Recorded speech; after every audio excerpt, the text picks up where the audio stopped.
Where 42nd Street crosses Lexington Avenue stands a weapon disguised as a jewel. The Chrysler Building. A cathedral of Art Deco, its silver crown a series of sunbursts climbing towards the clouds. 77 stories. 1,046 feet of pure ambition. Gargoyles shaped like eagle hood ornaments stare down from the 61st floor. A structure built not to house a corporation but to settle a score. The air at Lexington and 42nd, an hour before dawn, is a cold, metallic razor. It carries the ghost of exhaust fumes and the faint, sweet decay of yesterday's rain clinging to the asphalt. Look up, past the streetlights casting cones of lonely, sodium orange light, past the dark, anonymous windows of lesser buildings. Your eyes will find it.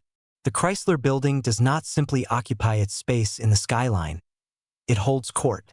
Its crown, a tiered and terraced fantasy of stainless steel, catches the ambient glow of the sleepless city and throws it back, not as a harsh reflection, but as a soft, silver whisper. It's a celestial object brought to earth, a frozen fountain of light that seems to gather the darkness around it only to make itself shine brighter. Tonight, like every other night for nearly a century, it is magnificent. A perfect Art Deco dream rendered in metal and stone. Beautiful, yes, but that's just the facade. And in New York, the facade is everything. We look at it and see aspiration, the roaring 20s crystallized into a single, elegant point piercing the heavens. We see the jazz age, the optimism of a nation convinced the graph of its prosperity only went in one direction. Up. But the building remembers something else. Its steel bones, riveted together in a frantic, feverish race, hold a different story. Not a story of collective ambition, but of a singular, vicious ego. Not a monument to an era's confidence, but a tombstone for a professional friendship. It is the result of a silent, brutal war fought with blueprints and bank drafts. A contest where the prize was nothing more than a few feet of empty air at the top of the world. And like any war, it was fueled by pride, funded by obsession, and left its own kind of casualties in its wake. This structure is not a celebration of the machine age. It is a weapon, forged in a battle between two men who hated each other, and paid for by a third who needed the world to know he had won at everything. If you stand here, in the pre-dawn quiet, you can almost feel the vibration of that conflict, a low hum deep within its foundations. What does it take to truly own a piece of the sky? And what parts of your humanity must you mortgage to pay for it? The building doesn't answer. It just shines, its silver skin reflecting a city of dreams, while keeping its own dark secrets locked tightly inside. The late 1920s in Manhattan was not a time or a place. It was a condition, a delirium of capital. The city was a roaring furnace, and its fuel was money, endless streams of it, pouring into the foundations of new towers that clawed their way out of the bedrock. The soundtrack was not jazz, not really. It was the percussive, machine gun rattle of 10,000 riveting guns, stitching together the steel skeletons of a new kind of god. A god of commerce. Every day the skyline changed. It was a physical manifestation of the stock ticker, a bar graph of wealth and power rendered in limestone and terracotta. To the men on the street, craning their necks until they ached, these buildings were symbols of a shared ascent, proof that the American project was not only working but was reaching a kind of divine apotheosis. They were cathedrals of capitalism, and their spires were prayers to the almighty dollar. But this was a profound misunderstanding of their purpose. They were not built for the city. They were not built for the people. They were built for an audience of one, the rival across the street. Each new tower was a public insult to the one that came before it. Every added floor was a carefully calibrated act of aggression. The architects and tycoons spoke of civic pride, of sculpting a modern metropolis, but in the wood-paneled quiet of their boardrooms, the language was simpler. It was the language of conquest. New York was their chessboard, and these gargantuan structures were the pieces. The goal was not to build the most functional building, or the most beautiful, or the most enduring.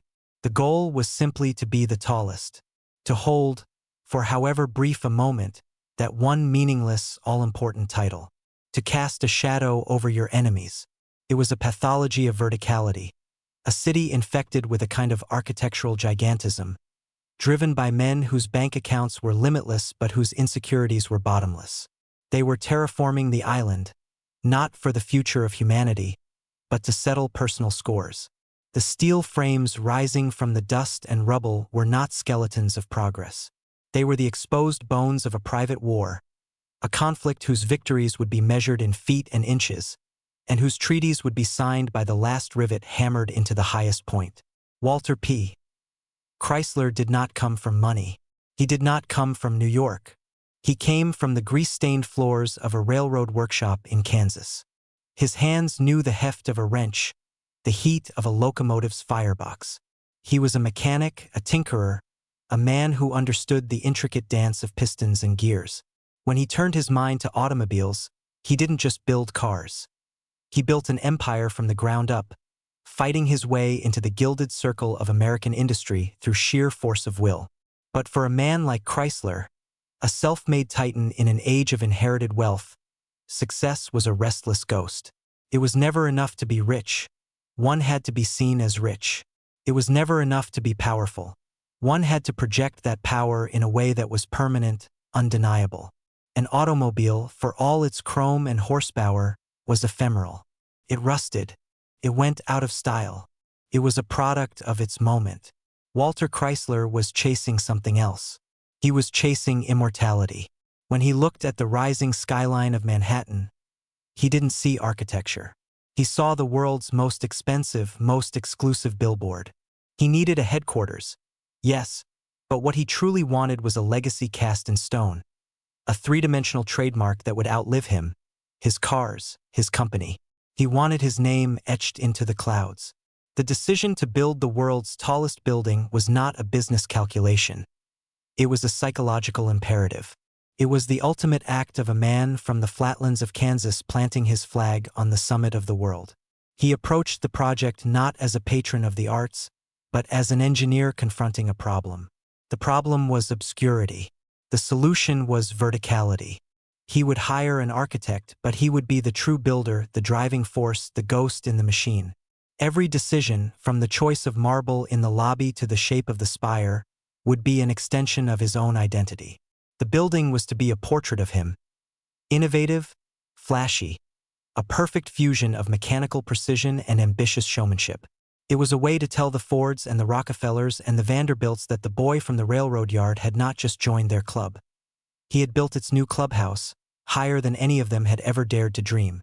The battlefield of ego has its own peculiar geography, and in the war for the New York sky, the front lines were drawn between two men who had once shared a drafting table.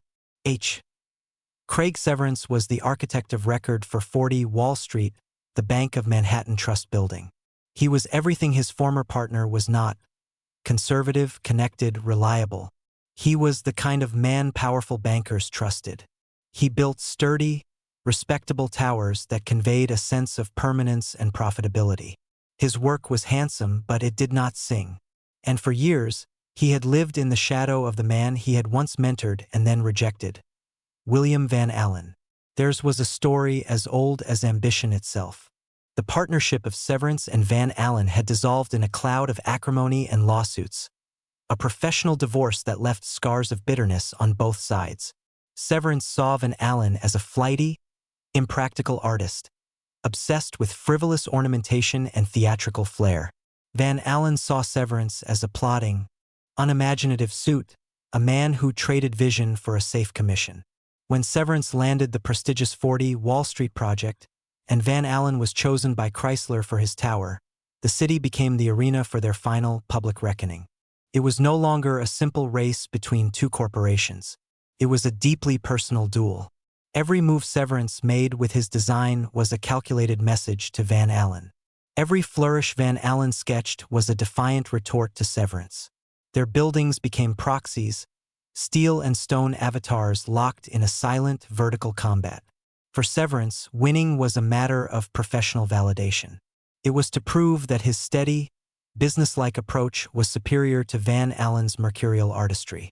A victory would cement his place as the preeminent architect of the financial district, the true king of the downtown skyline.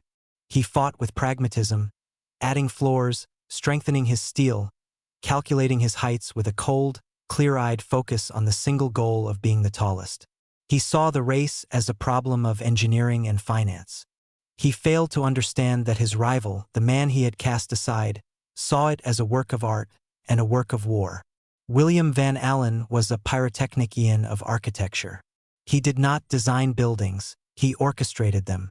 In an era when the city's towers were largely Gothic or Beaux-Arts tributes to European cathedrals, Van Allen heard a different music. He heard the syncopated rhythms of the jazz age, the roar of the assembly line, the hum of the dynamo. His vision was utterly, uncompromisingly modern. He believed a skyscraper should celebrate the new age, not mimic the old one. He dreamed in chrome, in geometric patterns, in the sleek aerodynamic lines of the modern automobile. When Walter Chrysler approached him, it was a meeting of two perfectly aligned sensibilities. Chrysler, the car man, wanted a building that looked like one of his products, powerful, elegant, and a masterpiece of engineering. Van Allen, the artist, was the one man in New York who could deliver it. For Van Allen, the Chrysler building was more than a commission. It was a lifeline. His career had stalled after the ugly split with Severance. He was seen as difficult, extravagant, a risk. This project was his chance to create his magnum opus, a building so audacious, so beautiful, that it would silence his critics forever. He poured all of his frustrated genius into the design. The tower would not be a stone box. It would be a living sculpture. He envisioned gargoyles shaped like the eagle hood ornaments of a 1929 Chrysler, and corner decorations on the 31st floor that were replicas of 1929 Chrysler radiator caps. The building would be a temple to the automobile, its brickwork creating illusions of motion, its spire a silver needle aimed at the future. He was a composer, and his instruments were brick, steel, and glass. But underlying the artistic vision was the raw, burning fuel of personal vengeance. Every decision was filtered through a single question. What would Severance do? And how could he do the opposite, but better, more daringly? He was not just designing against the constraints of gravity and budget. He was designing against the ghost of his former partner. The Chrysler building became his obsession, the sole focus of his creative energy. It was his masterpiece, his revenge, and, ultimately, his undoing. The first conversations between Walter Chrysler and William Van Allen were not about building the tallest structure in the world. They were about building the most impressive. The initial plans, drafted in the relative calm before the public war began, depicted a handsome, stately tower, but not a record-breaker. It featured a crown of decorative glass, a sort of jeweled dome that was intended to glitter in the sunlight and glow from within at night. It was ambitious, certainly, a worthy new headquarters for a burgeoning automotive empire. But it was not a declaration of war. That changed the moment Craig Severance's plans for 40 Wall Street became public knowledge. Suddenly, the game was afoot. The abstract desire for an impressive building curdled into a specific, urgent need to be the tallest. The quiet hum of ambition became a frantic roar. Chrysler, a man who had never backed down from a fight in his life, saw a direct challenge. The blueprint for 40 Wall Street was not a piece of paper. It was a gauntlet thrown down at his feet. The meetings between Chrysler and Van Allen grew more frequent, more intense. The phrase "taller than Severance" became a mantra. Van Allen, emboldened by his patron's competitive fire and fueled by his own deep-seated rivalry, returned to his drafting table again and again.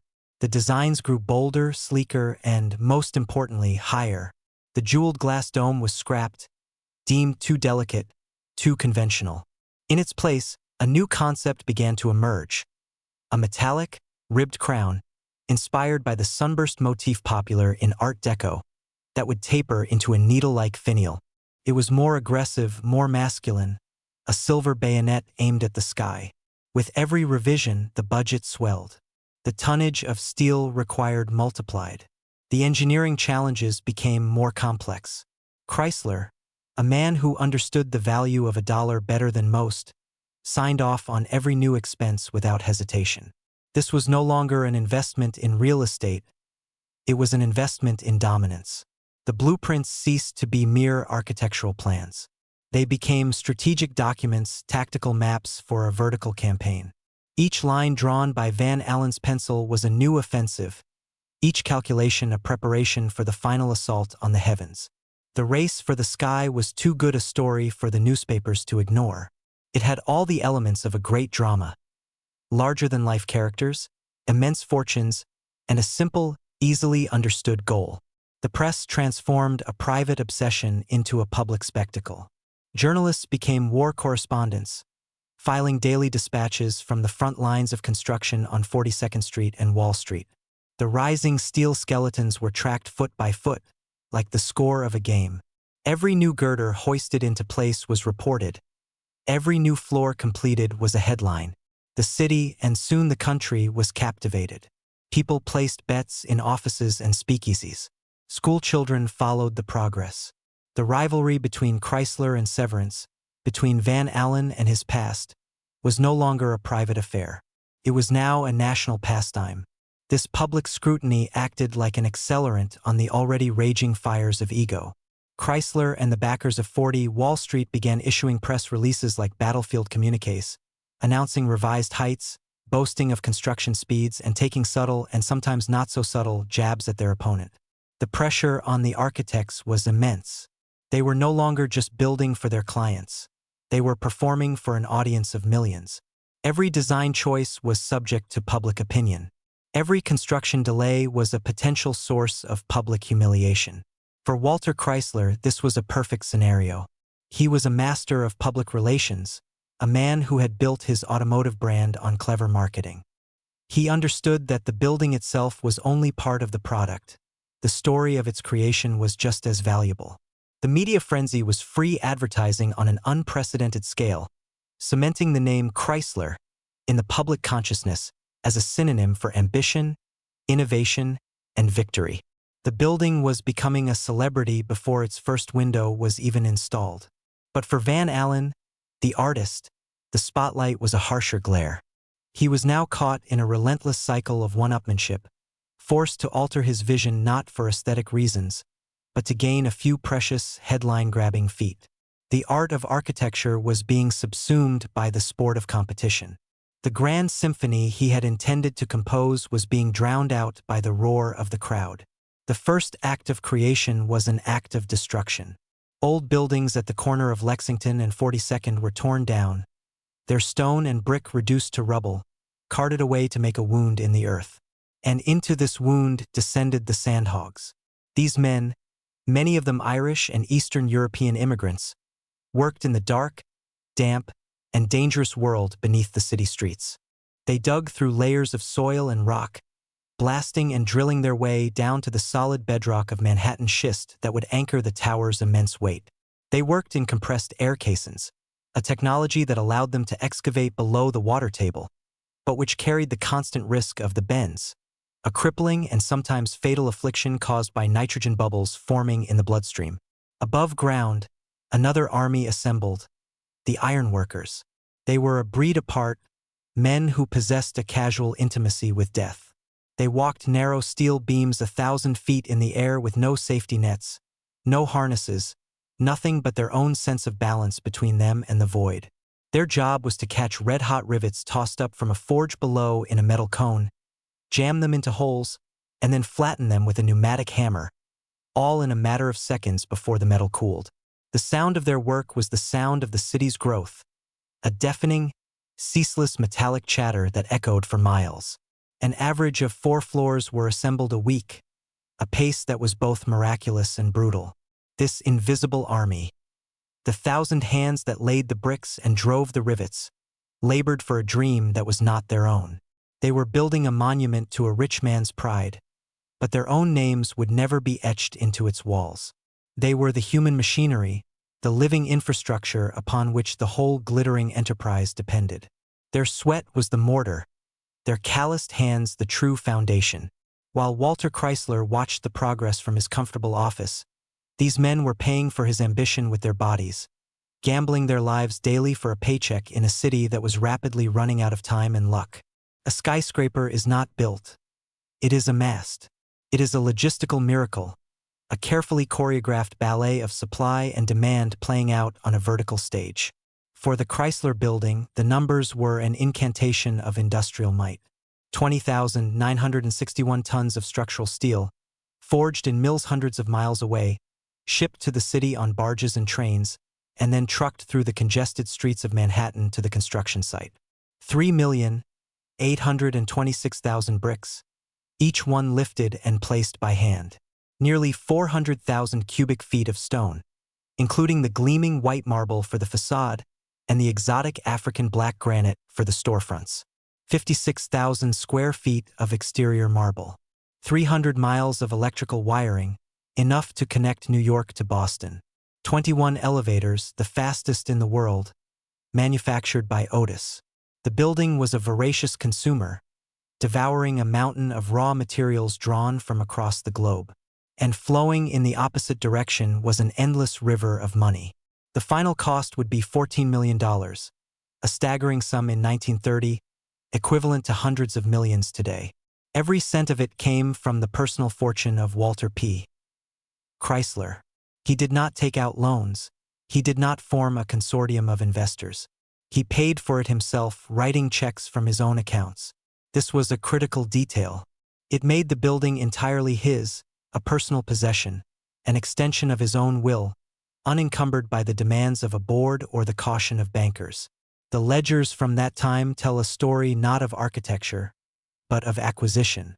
Invoices for steel, for masonry, for labor, for glazing, for the custom-made Nirasta stainless steel that would form the iconic crown. Each entry represents a small piece of the puzzle, a fragment of the vision being purchased and made real.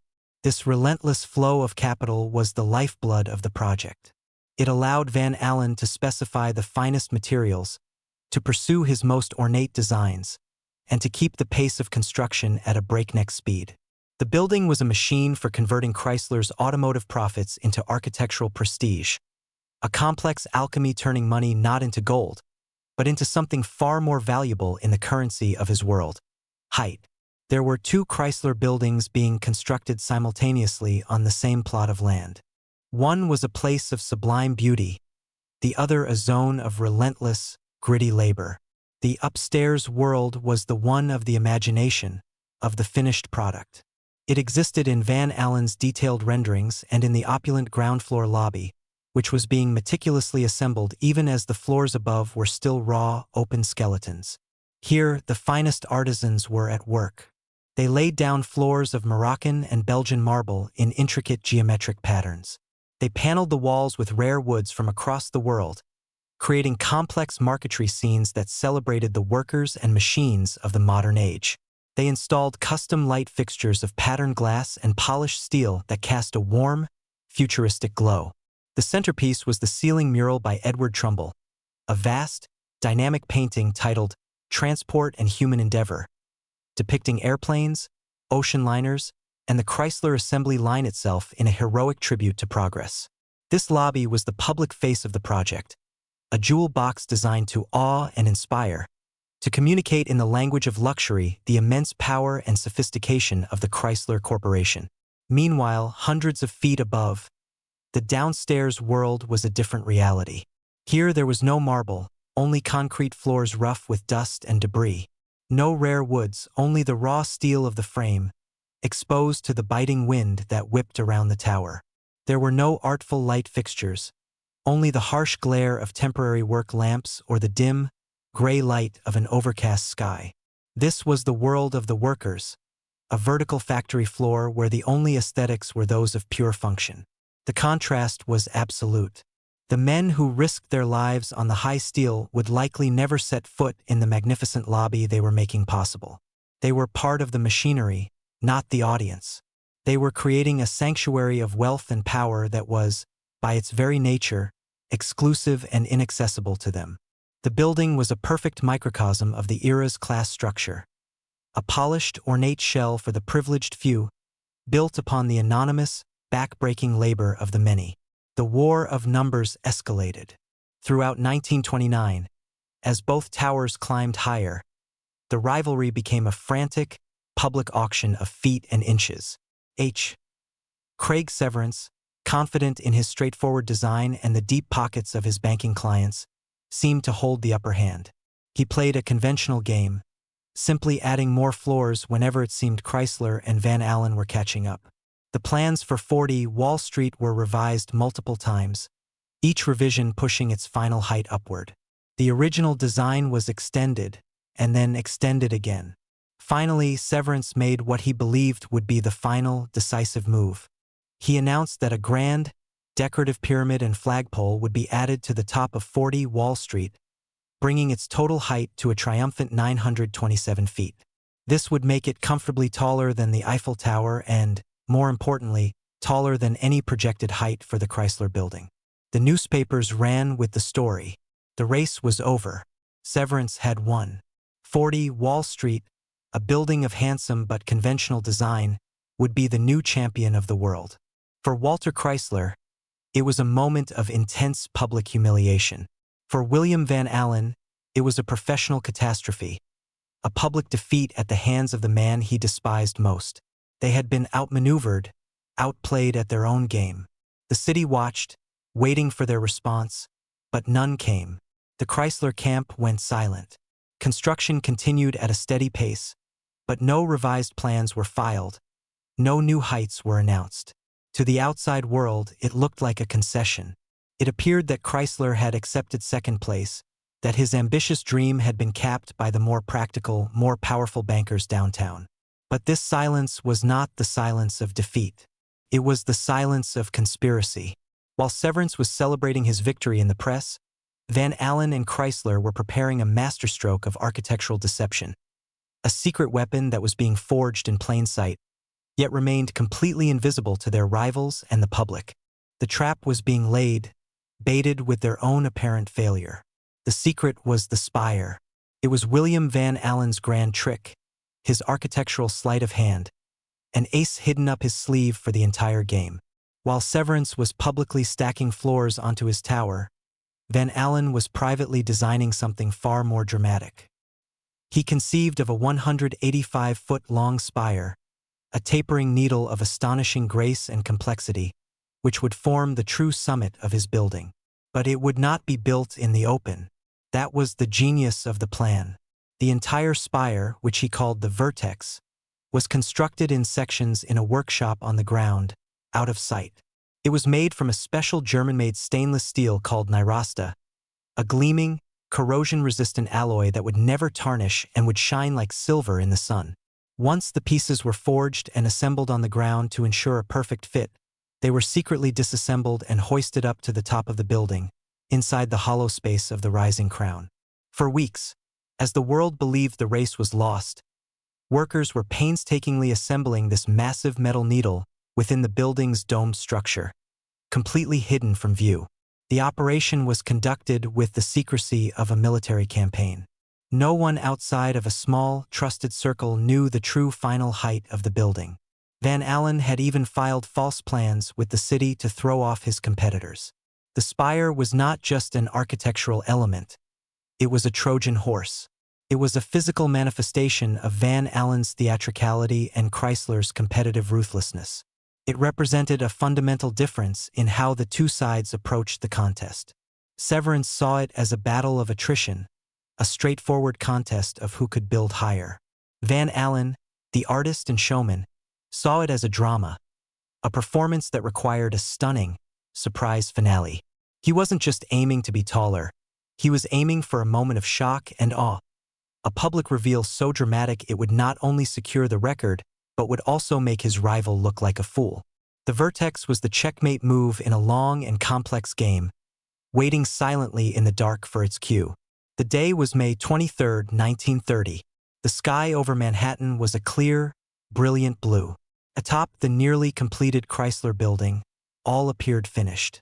The beautiful, terraced crown was in place, a marvel of silvery Nyrasta steel. To the observers on the ground, and to H. Craig Severance in his now second tallest building downtown, it seemed the story was over. Then the show began. In a perfectly coordinated, almost unbelievable feat of engineering and timing, the secret spire, fully assembled inside the crown, began to emerge. A signal was given, and teams of workers using hoists and derricks began to push the 185-foot, 27-ton needle up through an opening at the top of the dome. It rose slowly at first, then with gathering speed, a silver spear emerging from its sheath. The sunlight caught the polished steel, creating a flash of light that could be seen for miles. The city, which had been following the race for months, was stunned into collective silence, then erupted. Onlookers in the streets below stopped, traffic halted, as people stared upward in disbelief. Within 90 minutes, the entire operation was complete. The spire was fully extended and riveted permanently into place.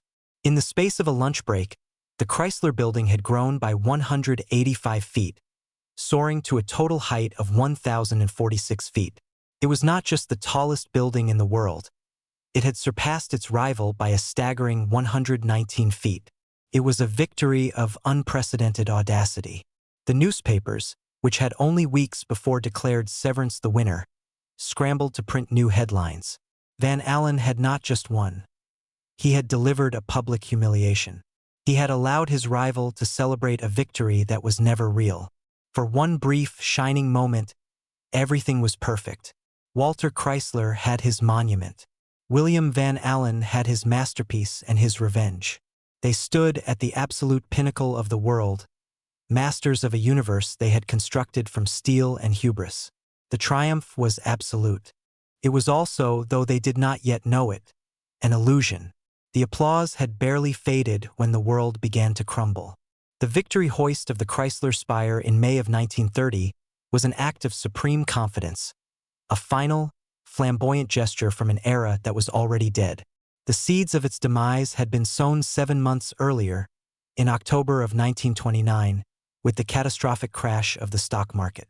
While the tower was still climbing, while the rivets were still flying, the economic engine that had powered the city's frantic vertical expansion had seized and shattered.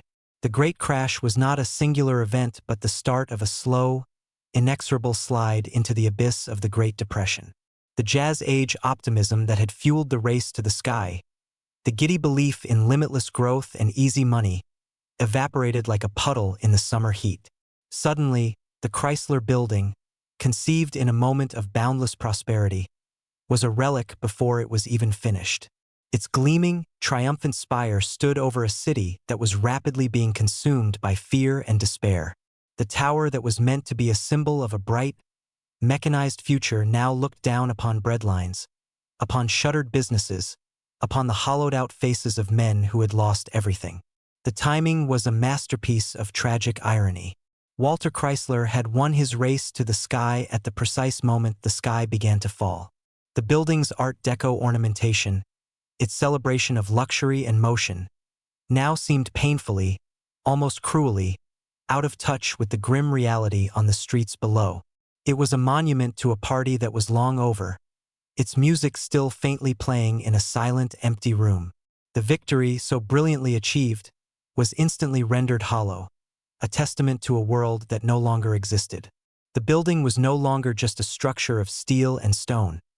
It was an accidental monument to the end of an era, its silver crown a glittering teardrop on a skyline of sorrow. Victory has a price, and for William Van Allen, that price was everything. With the building complete and his rival vanquished, he submitted his final bill to Walter Chrysler. The architect's fee was calculated as a percentage of the final construction cost, a standard practice. In this case, it amounted to a significant sum, the kind of money that would have secured Van Allen's financial future and cemented his status as a top-tier architect. But Walter Chrysler, the man who had willingly poured a fortune into the project to satisfy his own ego, now refused to pay. He claimed that Van Allen had entered into corrupt dealings with subcontractors, taking kickbacks and driving up the costs. Whether these accusations were true, or simply a convenient excuse for a shrewd businessman to renege on a debt in a changed economic climate, is lost to the fog of history. What is certain is the outcome. Van Allen, his reputation now under attack from his own celebrated client, was forced to sue for his fee. The legal battle was bitter, protracted, and ugly. It dragged Van Allen's name through the mud. Though he eventually won a judgment in court, forcing Chrysler to pay him, the victory was Pyrrhic. the damage was done. The scandal, coupled with the deepening depression that brought nearly all major construction to a halt, effectively ended his career. The architectural community, a small and insular world, turned its back on him. He was branded as difficult, untrustworthy.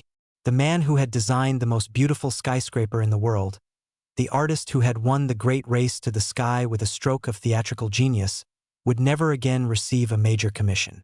The Chrysler Building, the project that was meant to be the crowning achievement of his life, became the instrument of his professional ruin.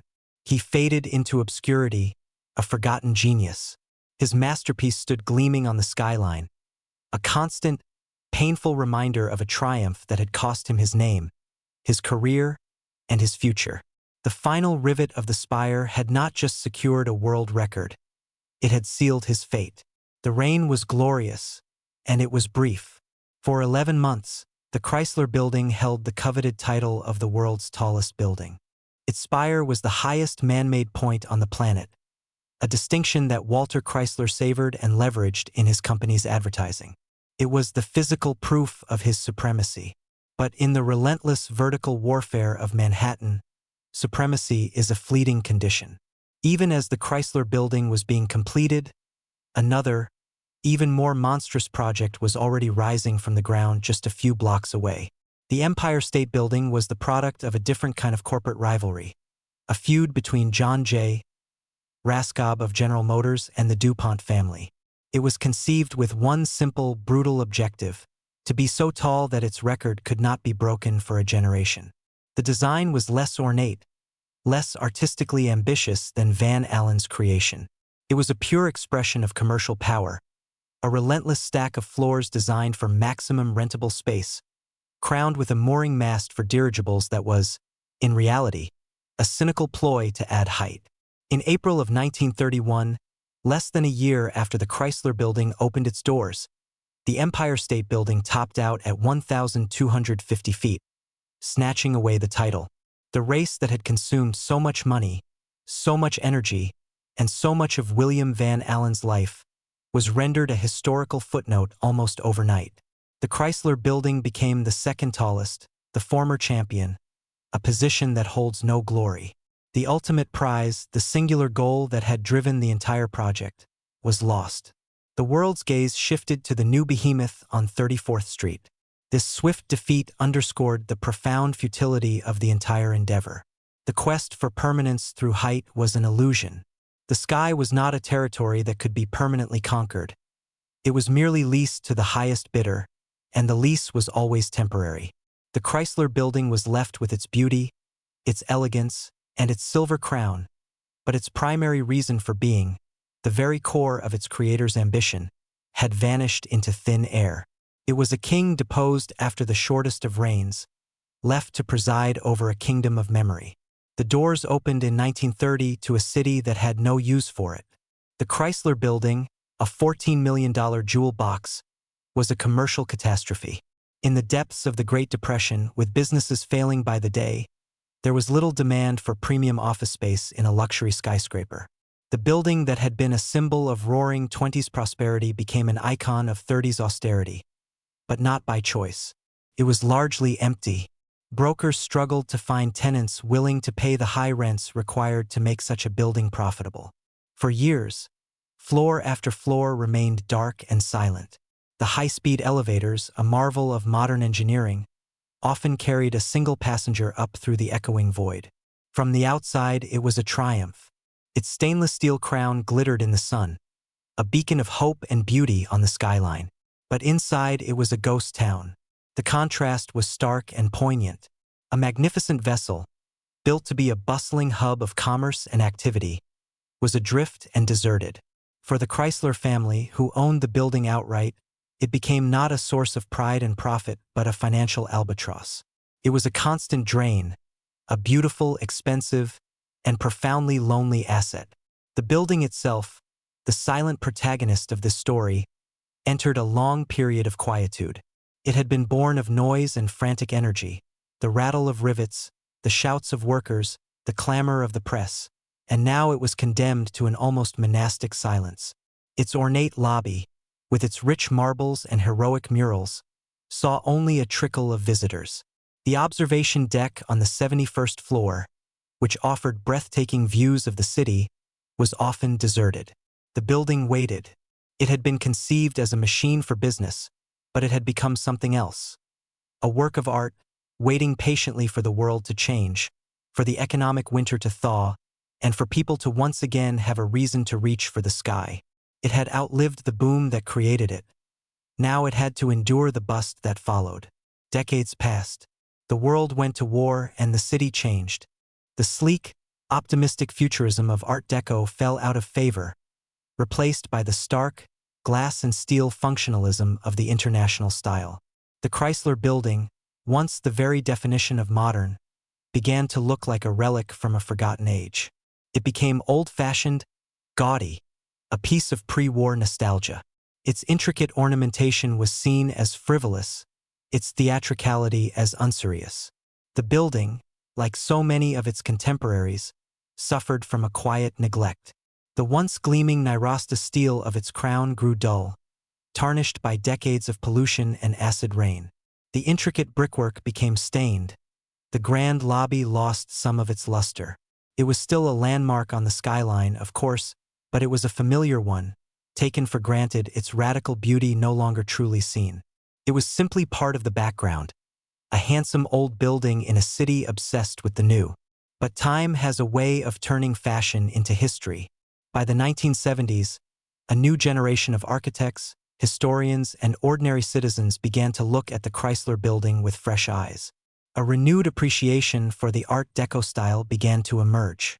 People started to see the building not as a dated corporate headquarters, but as a masterpiece of American design.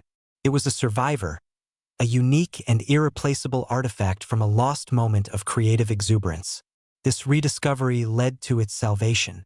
In 1976, it was declared a National Historic Landmark. A painstaking restoration project was undertaken in the late 1990s to clean and repair the facade and, most importantly, the crown. The decades of grime were scrubbed away, and the 32 sunbursts of the spire once again shone with their original, brilliant silver light. The building was reborn. It had shed its reputation as a mere office building and was finally, unequivocally recognized for what it had always been: a singular work of public art. It was no longer just Walter Chrysler's tower or William Van Allen's tragic masterpiece. It had been adopted by the city itself, its beauty finally valued more than its height. Today it is dwarfed. From certain angles, the Chrysler building appears almost small, nestled among a forest of bland, anonymous glass towers that have neither its character nor its soul. They are taller, more profitable, more efficient, but none are more loved. To look at the New York skyline is to search for its silver spire. It is the city's North Star, a fixed point of beauty in a constantly churning landscape of development. Drone cameras pan slowly across its details, revealing the genius that was so long overlooked. The eagle gargoyles, predatory and elegant, staring down from the 61st floor. The abstract, geometric friezes of automobiles, their hubcaps and fenders transformed into architectural ornament. The rhythmic, terraced setbacks of the crown, creating a sense of upward motion that is both powerful and graceful. It is a building that rewards attention, that reveals new secrets the closer you look. It has transcended its origins. Few who admire it today know the story of Walter Chrysler's ego, or H. Craig Severance's professional jealousy, or William Van Allen's tragic fate. The bitter rivalries that fueled its creation have faded into historical footnotes. The human drama has been sandblasted away, leaving only the pure, aesthetic object. And in this, there is a profound lesson. The building has outlived the men who created it and the petty ambitions that drove them. It has shed the context of its birth to become something universal. It no longer represents the Chrysler Corporation or the fleeting record of being the world's tallest. It represents New York. It represents a certain kind of audacious, unapologetic beauty, a belief that a building can be more than just a box to house commerce, that it can be a source of wonder and delight. It stands as a testament not to the men who built it, but to the enduring power of a singular, brilliant idea.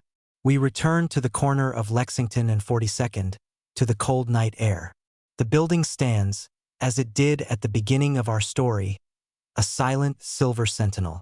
But we see it differently now. We can no longer look at its perfect Art Deco form without sensing the ghosts that haunt its steel frame. We see the shadow of William Van Allen, the ruined genius whose greatest creation became his tombstone.